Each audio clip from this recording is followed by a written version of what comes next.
పెద్ద పెద్ద వాళ్ళందరూ ఉపన్యాసాలు ఇచ్చేటప్పుడు వాళ్ళు ఆసువుగా మాట్లాడినట్టు ఉంటుంది.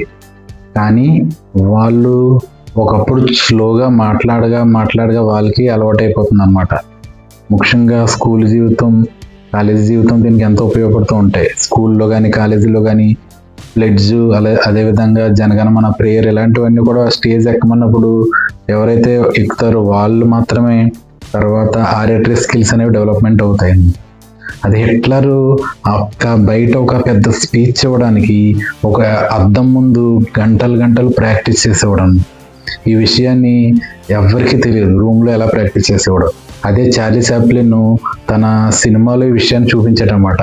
అప్పుడు హిట్లరు చార్లీ చాప్లిన్ని తన భవనానికి రప్పించి, నువ్వు ఇలాగ నేను లోపల ఎక్కడో సీక్రెట్గా నా స్పీచ్ ఇవ్వడానికి ఎంతో ప్రాక్టీస్ చేసేది నువ్వు ఎలా అద్దంలో చూపించగలవు అని అడిగితే అదంతా సీక్రెట్ అని చెప్పేసి చార్లీ చాప్లిన్ చెప్పడం జరిగిందనమాట.